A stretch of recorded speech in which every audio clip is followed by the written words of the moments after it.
We just got our first look at the 8th mainline Resident Evil game, and wow. The trailer was absolutely incredible and has us hyped up, but we have even more details about the game's story and gameplay thanks to a PlayStation blog post and a special video message from the developers. So let's break down everything we know so far about the game, plus a few of our own theories. First up, you probably want to know exactly how you're supposed to say the game's title. It's not Resident Evil 8 Village or 8 Age Resident Evil, it's simply called Resident Evil Village, with the Roman numeral in the logo as a nod to the fact that it is the 8th mainline Resident Evil title. I get the feeling a lot of us are still going to be referring to it as RE8 though. Now, thanks to PlayStation Blog, we have details about the game's setup. Village takes place a few years after the events of Resident Evil 7, with returning protagonist Ethan Winters and his wife Mia having settled down after the madness that took place in the Baker Mansion. By the way, this does confirm that Mia living is the canon ending of RE7, which we all figured would be the case, but now we know for sure. Things take a turn for Ethan when Chris Redfield, who appeared at the end of RE7 and starred in its Not a Hero DLC, shows back up in Ethan's life, causing what Capcom calls some shocking actions. This leaves Ethan to seek out answers that lie in the game's titular village. Considering Mia isn't mentioned as going to the village with Ethan, it's possible these shocking actions could be Mia's death at the hands of Chris, with Chris filling the role of the villain this time around. The scene at the end of the trailer does seem to suggest as much. Why?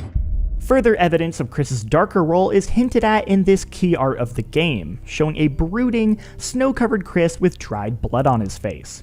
Considering that Chris has long been the series' pure-hearted good guy, this could easily be a misdirection where you're just supposed to think Chris is the bad guy. But on the other hand, a lot of horrific stuff has happened to Chris over the years, and that does change a person. Plus, we don't know if he's still involved with Blue Umbrella, the organization he was working with in RE7, and if they have a role to play in all this.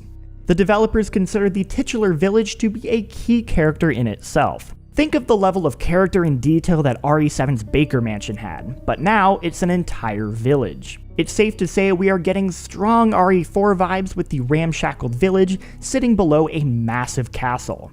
The developer message video gives us a brief look at some gameplay of an entrance hall interior, perhaps from the castle, and it reminds us a lot of Spencer Mansion.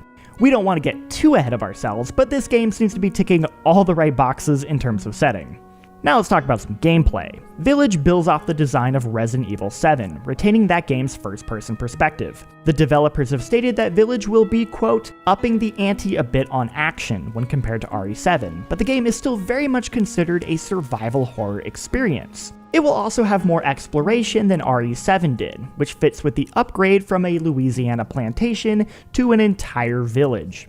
The game runs on an updated version of the RE engine meant to take advantage of next-gen hardware and will feature no load times. Village was revealed during Sony's PS5 event, but it has also been confirmed for Xbox Series X and PC.